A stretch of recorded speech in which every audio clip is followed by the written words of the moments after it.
Data. We're live. What is this? Hey everybody, and welcome to Hangout on Air. This is Show and Tell, which we do every week at 7:30 p.m. Eastern Time here from the Adafruit factory in downtown Manhattan. I'm Lady Ada. With me, Mr. Lady Ada, and this is our favorite half an hour of the week when we get to hang out with the makers and shakers of the community, see what they're up to, what are they building, what are they working on, what's going on. I have some people from Adafruits, and we have some people from the wider community with a call on y'all. Get out of here at 7:55, so take a few minutes to show off your project, unmute your mic when it's time, and all that good stuff. So let's kick it off with JP. Hey guys, noise. How are you? Good. Wow. So I'm up to a couple things actually. I am in the middle of printing a UFO for something that I'll probably be working on my live stream tomorrow. So tune in at 4 o'clock Eastern Time for the workshop live stream. Not sure exactly what I'll be doing tomorrow, but it may involve this UFO. We'll see. This means something. It could mean something. It's mysterious. And then the other thing I've been working on is a whole slew of Circuit Playground Express CircuitPython guides and little mini guides and tutorials and things. And I wanted to show one of them today, which is from our little playground section, which are some fun little projects that we're going to be adding there to help you get started. This one uses capacitive touch to play back wave files as little sound samples. So I have some drum samples from a Roland 808, or sort of like that, not so close as to get sued, but some cool drum samples. And what I'm going to do is switch my camera here, hopefully this will work, and show you my little drum machine that I've built. So here we go. Switching cameras. I'll switch the mic to that one too. Looks good. All right, looks good. So I've got Circuit Playground Express here, and it is plugged into a little guitar amp, a little practice amp. And then I've got alligator clips and pennies connected to the analog pads, or the capacitive pads. So I've got wave files in there that I can trigger.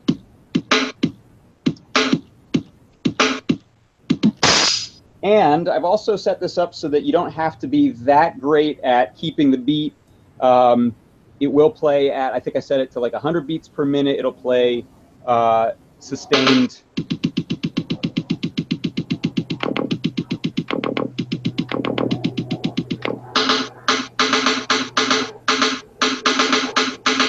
So that way, oh, you can hear an airplane in the background now too. So that way you can get some sort of almost a little helping hand in keeping some of these beats by holding a little longer. You get it to play these multiple beats after another, or you can interrupt them by hitting a different pad.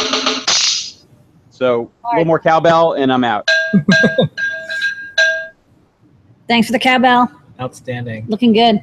Okay, I think we're going to go to... You want to go to Noam Pedro next? Or yeah, I think we're going to...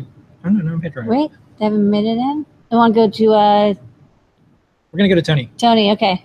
Sorry. Hey, yeah. So real quick, I'll just do a couple Halloween projects. So Halloween is trick or treat, and I put an emphasis on the trick part of it. So this is a little doll that I sewed a Circuit Playground Express to. It's all running CircuitPython. Everything I'm showing is all CircuitPython. And when I shake it, it plays a wave file. It says, "I love you." Let's see. So you might be able to hear that.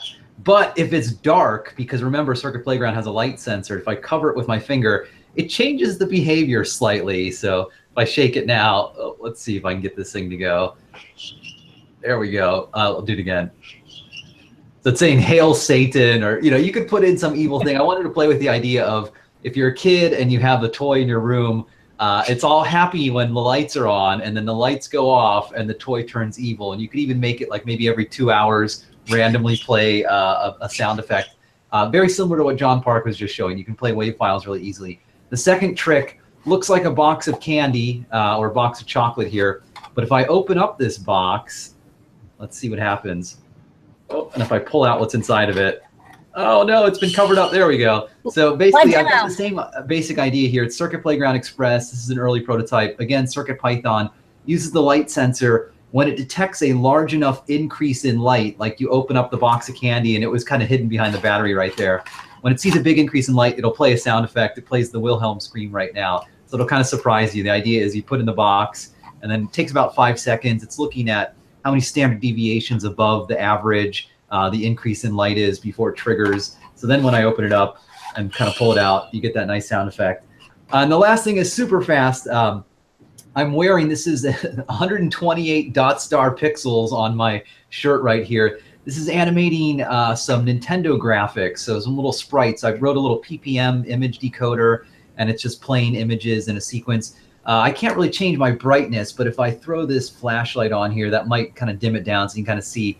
I'm going to be at the Portland Retro Game Expo this weekend wearing this. I'll be very visible because it's super bright. If I let this thing go full bright, it pulls 7 amps of current, which is a lot of power, maybe too much power potentially, so I keep it down at a low level. But I'm going to play, it just runs through different animations from Nintendo graphics, and it's kind of cool. So I'm sure I'll show more of this later. So that's it. A lot of fun stuff with me. So much happening. All right. And Amazing. then also you have, we're going to go over this on Ask an Engineer, but you have a video from your talk that you did at Maker Faire, Python on microcontrollers. I think it was called. Yeah, exactly. Make with Python. So I did that with at a couple Maker Fairs, and yeah, had some demo snafus. So it was good that we've got a good recording now without the laptop overheating. So we learned about thermal throttling and fixed that now. It's a feature. Hot summer demos. So yeah, exactly. Everyone checked it out because it's a good spot when it's like, oh, Python can run on hardware. Tony has an excellent overview that kind of talks about all about it. Yeah, and links to like good learning Python resources. So check that out too if you're new. Yeah. Okay. Okay, cool. Next up, we're going to go to Dan, then Scott. Yeah. All right, Dan. Hey, Dan. What's up? Hi. So, can you see me? Can you hear Yeah, me? we can hear and see you. Okay. All right. I'm not seeing myself. So, the big news is that we've released CircuitPython 2.1 as of yesterday. It's hot off the presses. And you can. So the big news is that we released. Oh, if someone can mute their mic, I like hearing Dan, but I think we can hear Dan talking to Dan. I think it got solved. A release so nice. Yeah, so it released 2.1, and here, and most notably, it's compatible with the 2.0 libraries. But most notably, we added Pulse.io, which includes PWM. You can now run those on the Trinket and the Gemma. They now fit. We made a lot of space by changing some of the internal software so that we can put way more things on even the smallest boards. So now you can run servos and PWM lights and other things even on the Trinket and the Gemma. And Lady Ada has been writing a ton of guides and libraries and code samples. Please go to the Learn Guides page and look at all the new stuff that there is for CircuitPython, because there are many, many, many new things with lots of examples that you can try. All right. Right on. Yay. Thanks, everybody. What's up, Scott? Scott. What's up, Phil? I've been heads down on the not-so-secret M4 work, and I guess I just gave away the punchline of my demo. It'll be, it's not out yet tonight, so you can show anything you want. I'm going to do a quick screen share. By the way, we're debuting all of our new products literally out of the oven on Discord for everyone. So, and that's the only place we're showing them. So if you want to see some of these things, make sure you hit our Discord chat. So this is Discord's a great place. Everybody's super helpful there. So what I've got, this is the terminal. It's connected to a board. And I have another editor that's not open. But I'm just gonna write in there, and then I'll save the file. And now it says hello show and tell. Yippee! You thought CircuitPython could do that already? Well, not on the M4. So if I open the REPL here, and I don't know how big it is, but you can see this is actually on the M4 Express, the Metro M4 Express, which is super exciting. So I got mass storage and serial communication working recently, and that was a huge deal for me. So we're making progress. We can actually do more. Like you can actually do the rest of the hardware interfacing. I know. We just have the rest of the work to do. I know. All right. Well, I'll ask one question that's in not out yet, don't ask territory. So with the M4, how much more space would people have to store things, you think? Just guess. So the big bottleneck with the M0s is the RAM availability. And the most RAM you can get with the SAMD21 is 32 kilobytes. And we, between 1.0 and 2.0, we basically allocated 20 kilobytes of that in 2.0 to Python, to your Python code and everything there. The most you can get on an M4 is 256 kilobytes of RAM. 8 times. Which is a ton more. Currently, I have it set up where we allocate half of that to CircuitPython, but I think we'll actually be able to raise that even more. And it's 4 times faster clock, and it's got floating point, and it's M4. So you get, I think my rough check was 6 times faster, or 6 to 8 times faster, but 8 times more memory. And we can probably make that even faster with optimizations. Yeah, it's gonna be sweet. Yeah. If folks haven't got started with electronics, you didn't miss out. Trust me. Now is a really good time though, because like everything kind of just fell into place in a lot of different ways. So okay, all right. Well, we'll show some of this off in the show and tell. Next up, we're going to go to Aaron, and then we'll go to Noah and Pedro. Hello, Aaron. How are you? Good. It's almost Halloween, which is my favorite holiday ever, so I'm very excited. I'm working on a Halloween project this week. It is an eyeball. So this is it's an eye of Newt. I actually took a Newt image of a Newt eye and turned it into graphics for this thing. This is Philby's Uncanny Eyes project, and I made it as just small as possible so I can wear it in a little pouch around my neck or put it in a jar full of potions on a shelf full of potions. So it's a lot of fun. Doing a guide for this, and it should be out probably in the next couple of days. So there's still time to make one before Halloween because it's really, really fun. And it's watching you. Outstanding. Excellent. Creepy. Speaking of Halloween projects, Noah and Pedro, what you got going on? Hey, everybody. I have a Halloween project for those who want to do it the day on. And if they happen to have a circuit playground, because this is a circuit playground type project. So this is actually a cheap $10 skull candy bowl that we found in Target. And inside of it, we have a little humidifier. So it kind of turns water into vapor.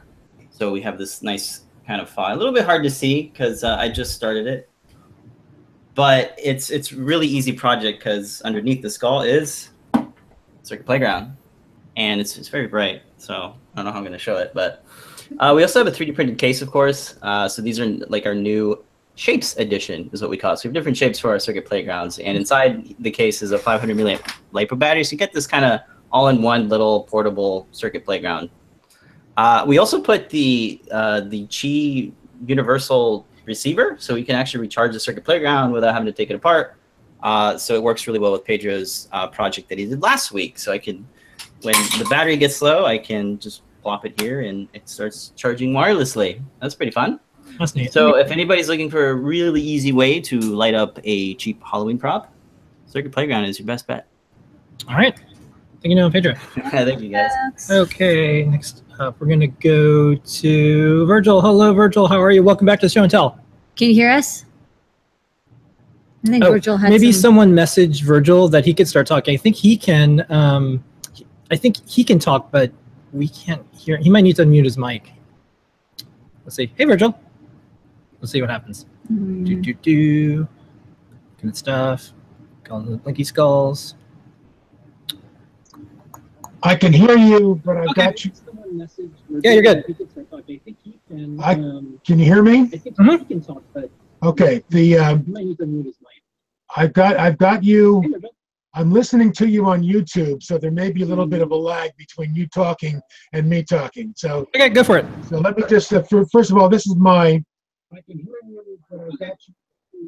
Yeah, you're good. Okay, my fourth. This is my.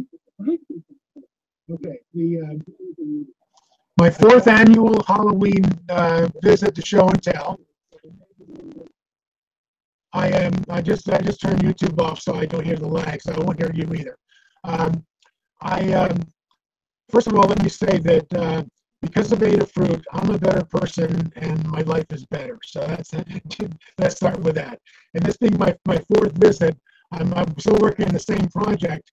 But what's interesting is, when I started out with this cauldron 3 years ago, it was an Arduino Uno with a full-size SD card reader and the Adafruit Class D mono amp and a whole lot of stuff.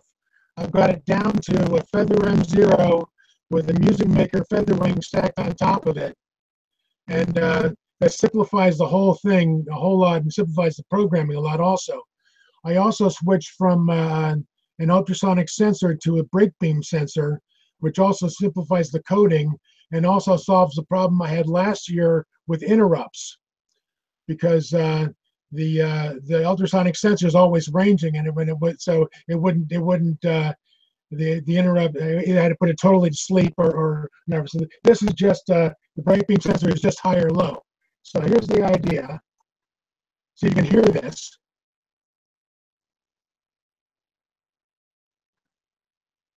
Come on. Okay, so you can hear that. So that's what it used to do. And sometimes it does it more than once. But I decided to say I simplified it and also make it more complicated. So I added, there you go. I added some lights. So it's sleeping now because it's the sensor is it only wakes up when the sensor goes low, which is when the beam breaks.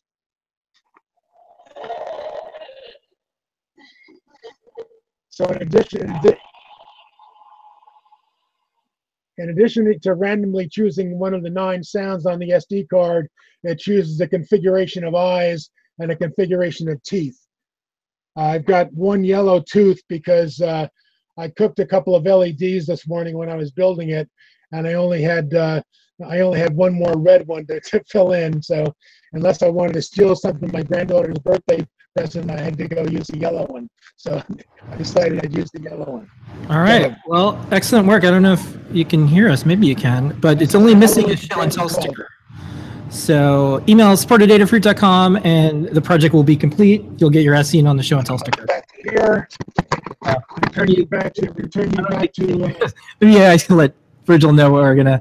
Okay, we're gonna get to everyone. Okay, all right, let's keep moving. Yay! Get your sticker. Don't forget to email us, Virgil. Let's. I don't know if I'll just use hand signals. Yay! Hooray! Hooray! Hooray! Okay. All right. Next up, Blitz City. Hello, Blitz City. Hello. How's it going? Yay! So I have like a work in progress going on behind me. It's a Stranger Things alphabet wall with some NeoPixel lights, and it's running on CircuitPython. I did the project last year, but I just used some example code with the fast LED library. So this year I wrote it from scratch using CircuitPython, and it's running. It does run. I'm here and help from the show, and that does the rainbow. And it kind of loops through those. There's a couple more things I want to try to get it to do, but right now that's what it's doing. That's awesome. That's great. You can on the letter S, you could put the as seen on the show and tell sticker. That will make it'll make it even stranger. I agree. And I'm gonna have a guide up on Hackster probably next week too, if people want to make it. Oh, great! Cool. If you tag it Adafruit or CircuitPython, we usually find it. But also email us. Okay, cool. Thank you. Thank you. All right. Thanks. Next up, Vignesh. Unmute your mic and show us your project. Hey, Vignesh. Hi. I meant to show this to you guys a while back, but it's what it is I can put it on the ground. It's a robot that you can you see this? Let's see. Yeah. Yeah, the little robot friend. Little robot you can control using an accelerometer. And so you stick your hand right there inside, and based on the way you tilt your hand, it'll turn the robot. It'll turn it on really quick. Okay.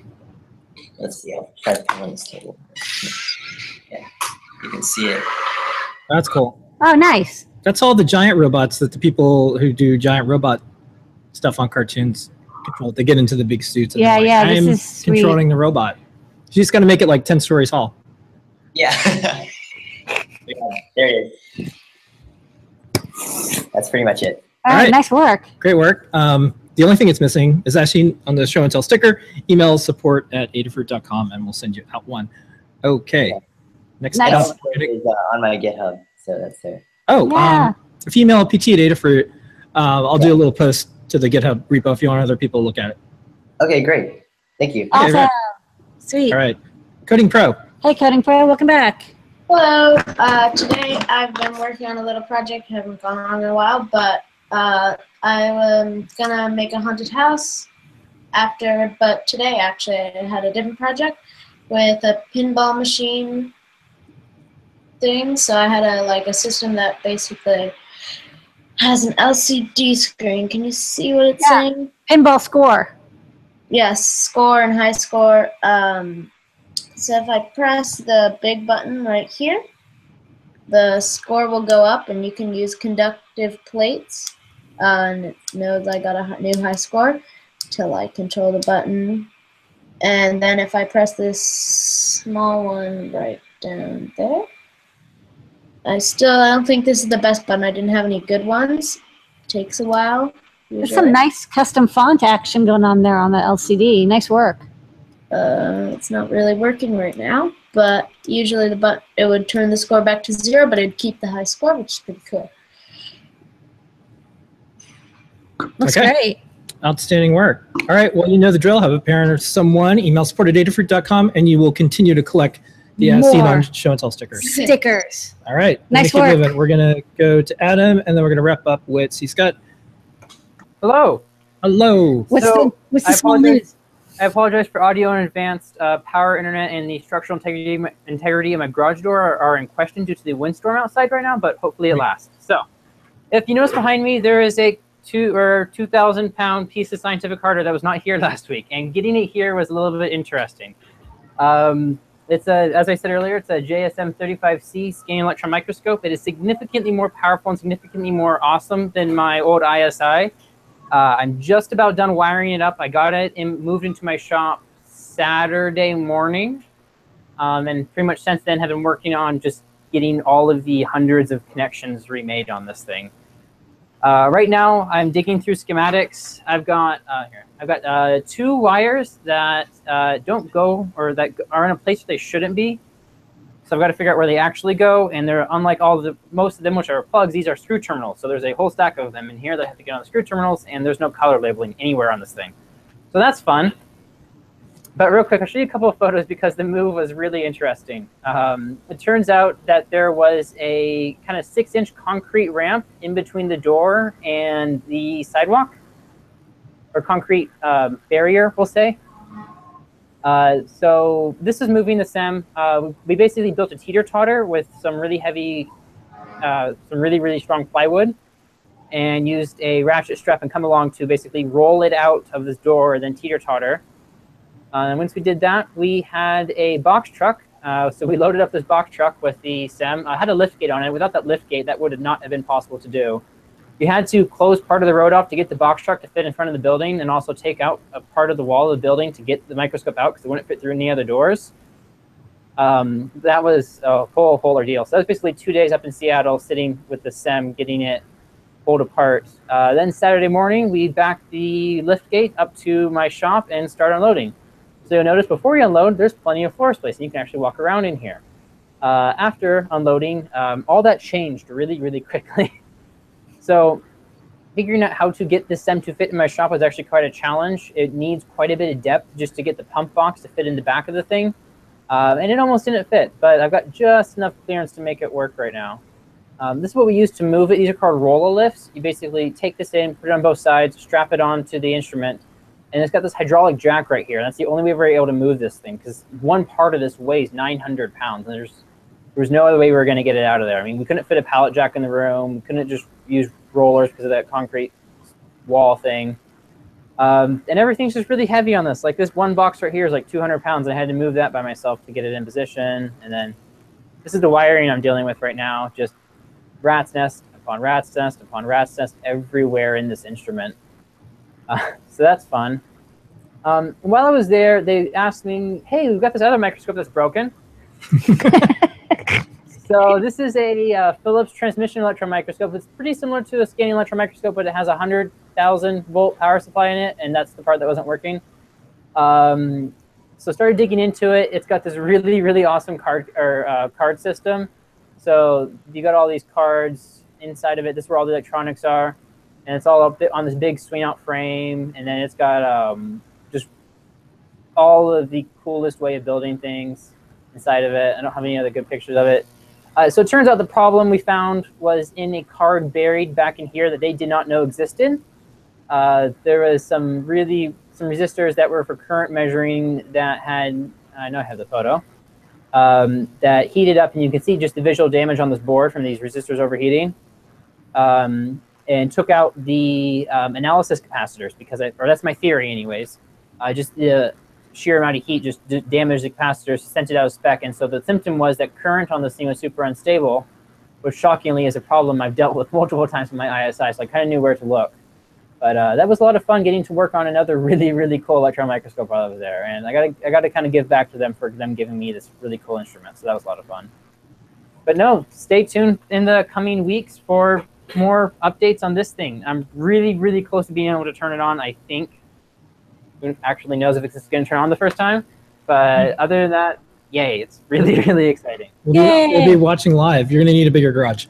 Well, I can't actually live stream right now because people in Discord knows my computer's on the fritz a little bit. I'm actually on a borrowed sister's school old computer right now, so it's kind of, we'll see how it goes. That's working. Get on the show. That was working out. All right. All right. Good to see you again. See you live and see you next week, maybe. All right. See Scott, play us out. Hey, guys. I'll be real quick here. Once in a while, you get what you've been wishing for years. This, what you see on the screen is one of my OBX voice cards, and you see a fair chunk of it here. I'm trying to outline with the pointer. That is my dual envelope generators that I had to reverse engineer from the custom chip. Well, let me find the screen. Hold on. Ideally, I would like to make that. Oh, come on. Why are you being bulky? Just a second. There we go. Sorry for the dead time. Ideally, I want to make it like this. You'll notice that a large amount of the circuitry is now gone, and you have these two custom chips here. Well, the problem is you need the custom chips, which are very hard to obtain until now, because a company in Latvia is making the CEM series once again. These chips have not been made probably for just under 30 years.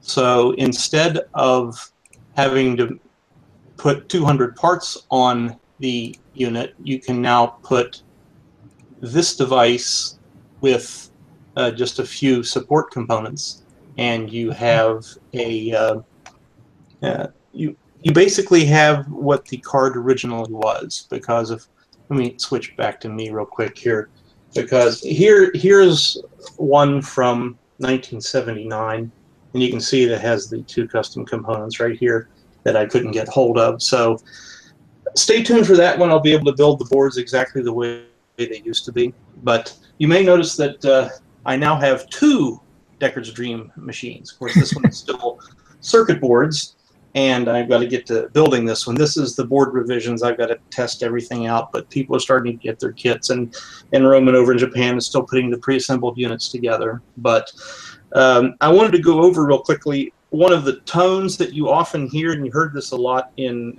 both Blade Runner movies, is the voice chain itself is just one part of the sound. There are performance controls that allow you to modify the phrasing of the sound. One of those is the ring modulator, and if you see Vangelis or whoever go to the left side of the CS80 and start pulling some levers, it basically you'll hear sounds like this that are pretty familiar. Find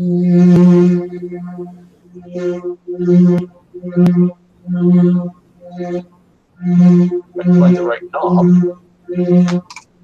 I need to see my screen here real quick. There.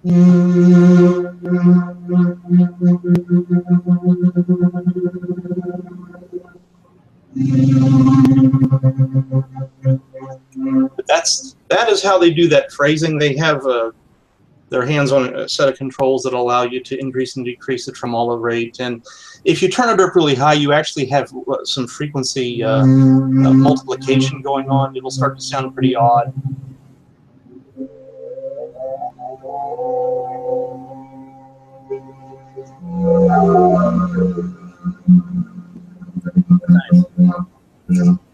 But just one of the many tricks that is used in the system to get things to work the way they do. Well, thank you. When I get this thing together with all 8 voices going, I'll be able to play some more. I will absolutely ask you to do a full concert. I'm not kidding. All right. Okay. Well, thank you, everybody. Thank you, Thank you, Will. Thank you, Virginia. Scott. Thank you, Don Pedro. Thank you, C. Scott. Thank you, Kodacraft. Thank you, City, and thank you, Adam. And we're here every single week. We'll see everybody on Ask an Engineer in just a couple of minutes. Thank you for making this the best half an hour of our lives every single week. Even sounds good too. Yeah, I know. All right. Ring modulated. Bye, everybody. Bye, everybody. See you soon.